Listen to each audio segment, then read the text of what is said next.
Good morning, students.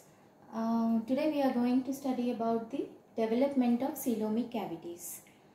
So what are these coelomic cavities? The coelomic cavities are, here in this image we can see, this is the pericardium, heart enclosed in the pericardium.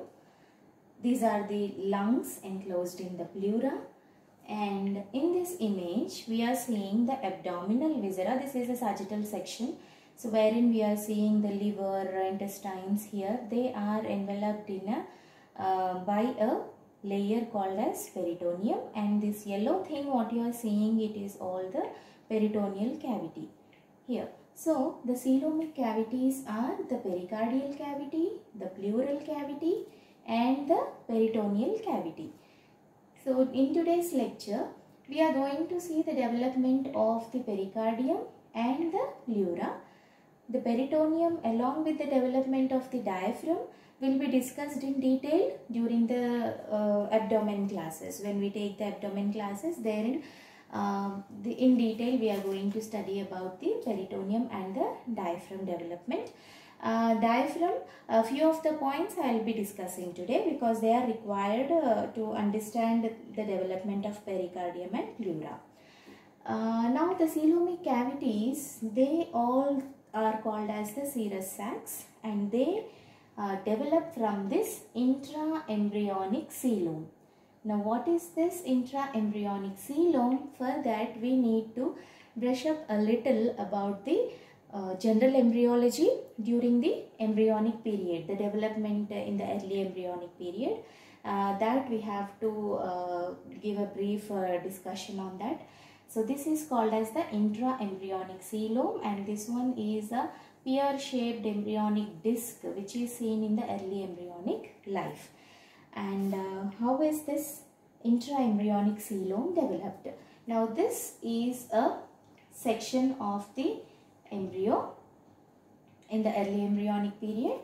So here we can see this blue cells represent the ectoderm, and this area here in the red is representing the mesoderm, and these cells in the yellow, they are representing the endoderm, right? And this is the yolk sac, and this is the amniotic cavity. Clear? Then once the development proceeds, the mesoderm here, which is laid down by the primitive streak, once all the three definitive germ layers are formed, the mesoderm will differentiate into three parts. One is called as the paraxial mesoderm. Next, little lateral to that, this is called as the intermediate mesoderm, and more laterally here we are going to see the lateral plate mesoderm, right? So in this image I can show you a little better. This is the paraxial mesoderm, intermediate mesoderm, and lateral plate mesoderm, right? Now what are the derivatives of the paraxial mesoderm? Yes, these are going to give rise to the somites, okay? And then this is the intermediate mesoderm, which gives rise to the, what does it give rise to? It gives rise to the genitourinary organs. And this one is the lateral plate mesoderm. So here you are observing a cavity here, and this is called as the intraembryonic coelom or intraembryonic body cavity. Now how does this intraembryonic coelom form?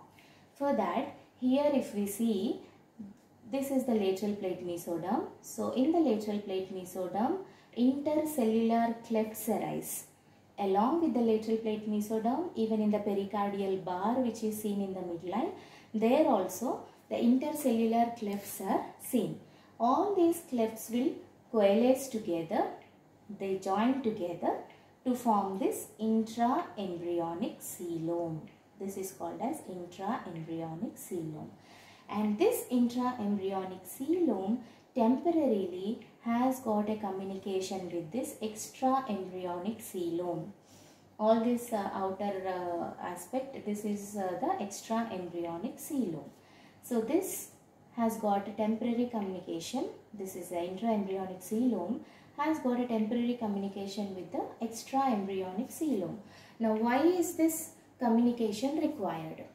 Now, we are discussing about the early embryonic period and gradually the development is continuing. But at this stage, still the blood vascular system hasn't been established completely.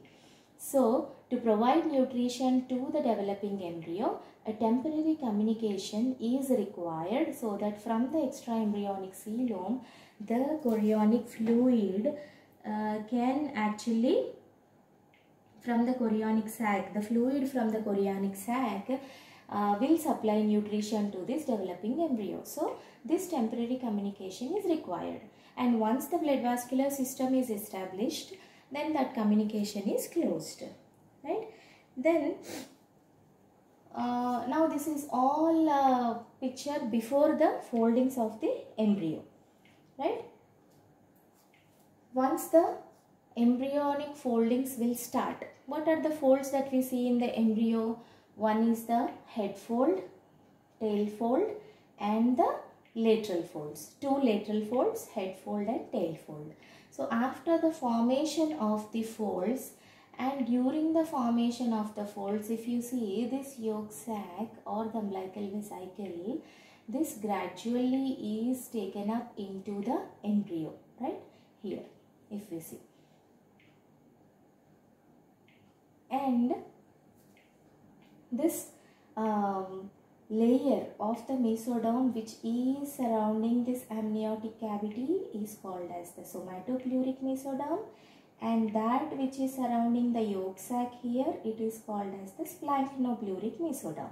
Okay, somatopleuric and splanchnopluric mesoderm. So after the formation of the folds, if you see, once the complete folds are formed, then you can see that the somatopleuric layer has lined the outer aspect and the splanchnoplure has entered onto the inner aspect. Okay, so all the serous sacs that we have seen in the beginning, that is the pericardial, pleural and peritoneal, all of them have got two layers, a visceral layer and a parietal layer. So this somatopleuric layer is going to give rise to the all the parietal serous sacs, parietal layer of the serous sacs, and the splanchnopluric layer is going to give rise to the visceral layers of the serous sacs, be it pericardial, pleural or peritoneal. Visceral is derived from the splanchnic mesoderm and parietal is derived from the somatopleuric mesoderm. So this is the image of the embryo after the formation of the embryonic folds, right? The folds we can see in this sagittal sections. Here they were all the transverse sections that we have seen in this earlier image. Then these are the sagittal sections. So in the sagittal sections, if we see, this is in the beginning of the formation of the folds, head fold, tail fold and lateral folds. Now if you observe in the formation of the folds before the head fold, this is the area where the developing heart is situated and the primitive pericardium is situated here, right? This is before the formation of the head fold. After the formation of the head fold, there is a slight change in the orientation of the intraembryonic coelom. So intraembryonic coelom, the central part here if we see, yeah, this image, this central part is going to give rise to the pericardium and these are called as the coelomic ducts. And these coelomic ducts, the proximal portion will give rise to the pleural cavities and the distal portion, after the foldings of the embryo, it forms a common single cavity and that gives rise to the peritoneal cavity. So these distal portions of the coelomic ducts. Whereas here the pleural cavities are formed and this central portion will give rise to the pericardial cavity. Right. So now we were saying this is the before the head fold. After the head fold, this white layer is the pericardium. Okay, this small white layer is the pericardium and it has come to lie into the ventral aspect. It was in the cephalic portion and then it comes to lie ventral to the pharynx. Meanwhile, the pharyngeal arches and all also start developing at this time. So here this is the developing heart with the pericardium. It has come to lie ventrally, right? And the septum transversum is now caudal to the pericardium. Here this is the septum transversum, okay, septum transversum, and this one is the oropharyngeal membrane or the stomodium. In between these two we will see the developing heart along with the pericardium, right? This is the image that we see in the sagittal sections. Now in the median sagittal section of the complete embryo, in this disposition, now we can see clearly this one is the pericardial cavity, okay. So this is after the formation of the folds, embryonic folds. So which was here the pericardium, now it has come to lie on the ventral aspect. Now what are the structures which are situated dorsal to the pericardial cavity?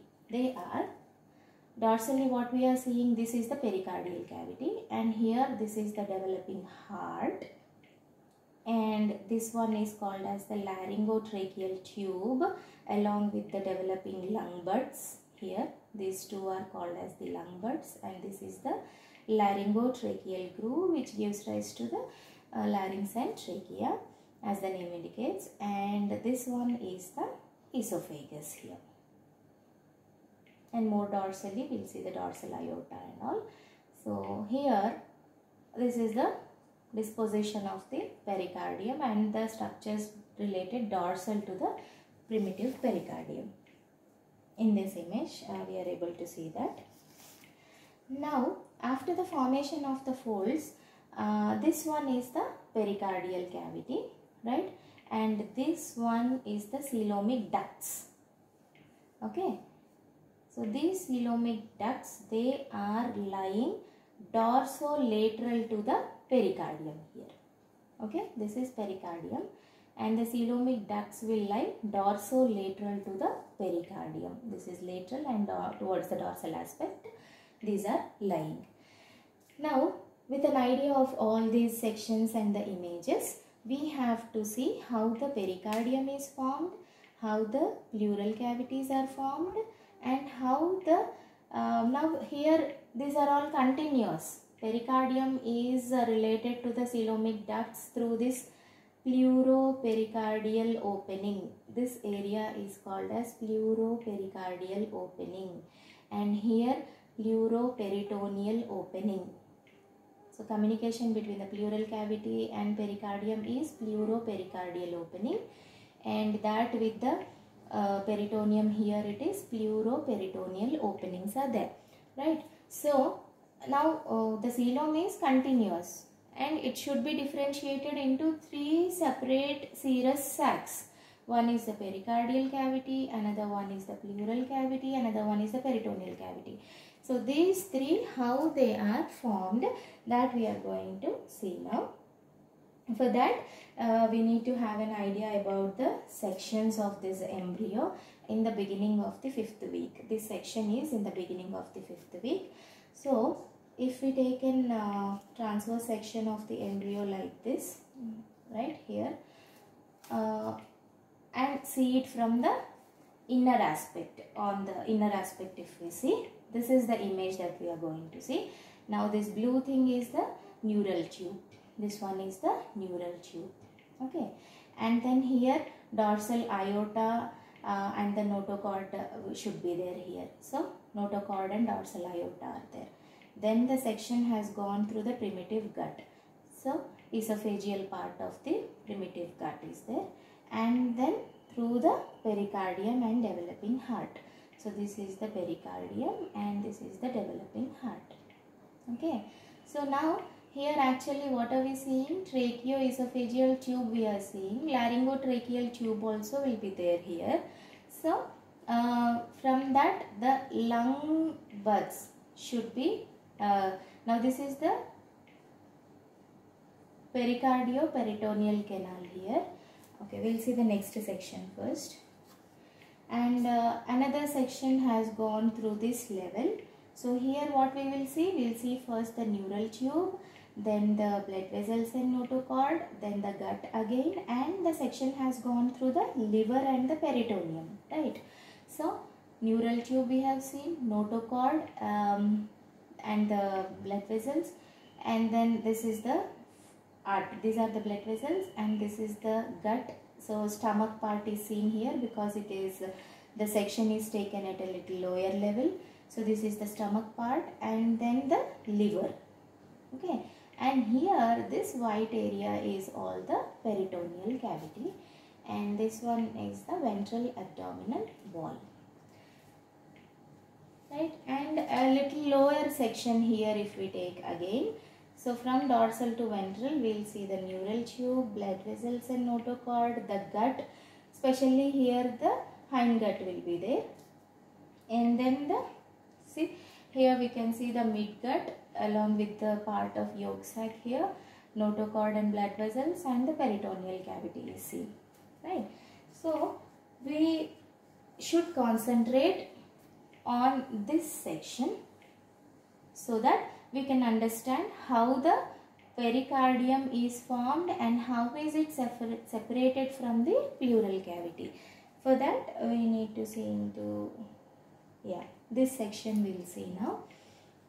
So here this one is the developing heart, and this white area is all the pericardium, right? And little dorsal to that, because the coelomic ducts what we were telling are dorsolateral to the pericardium, right? So this is pericardium, and dorsolateral to the pericardium the coelomic ducts are there, and these coelomic ducts are destined to form the pleural sacs. Okay, so pleural sacs, when will be they formed? When the lung buds which are developing here, these yellow things what you are seeing, these will invaginate into this coelomic duct, right? So when they invaginate into this coelomic duct, then and the lung starts growing here, like in this image we can see here the lung has developed, right? Then this coelomic duct will be the proximal part of the coelomic duct will be enlarged, and it forms the pleural cavity here. Okay, so already the heart is developing, and surrounding that the pericardial cavity is also developing. Meanwhile, once the lung develop and invaginate, once the lungs invaginate into this coelomic duct, that proximal part of the coelomic duct is now converted into the pleural cavity, pleural sac, this invagination, right? But still this pleuropericardial openings or this fold is still there. Okay, that is the communication between the pericardium and the pleura through this opening is still present. Now to separate the two cavities, this opening should be closed. Now how this pleuropericardial opening is closed? First change that occurs is this opening, there is a fold formed between the pericardium and the pleura here. This fold is called as pleuropericardial fold. This fold will have two structures. One is the cardinal vein and the phrenic nerve here. Okay, in this fold. Gradually this fold will grow towards the midline on both the sides here, and it will fuse with the dorsal mesogastrium of the esophagus. This esophagus has got an anchoring to the ventral wall as well as the dorsal wall by a layer called as mesogastrium. So that mesogastrium is there here. So this pleuropericardial fold, now once it grows towards the midline, it is called as pleuropericardial membrane. The fold, this small fold which is there in the beginning, it has grown towards the midline and increased in the length. Once it is increased in the length, then it is called as pleuropericardial membrane. These membranes on from either side, right and left side, they grow towards each other and get fused in the midline and close the pleuropericardial communication is lost when these two membranes will fuse together. And in this membrane, I told you the phrenic nerve is there and cardinal vein is there. So the phrenic nerve, which is a somatic nerve that supplies the diaphragm, because of this medial growth of this membrane, it comes to lie in relation to the pericardium as well as the medial surface of the lung. The phrenic nerve is related to the pericardium and medial surface of the lung. Though it is somatic, that means it should have been seen on the external outer aspect, but it is seen on the inner side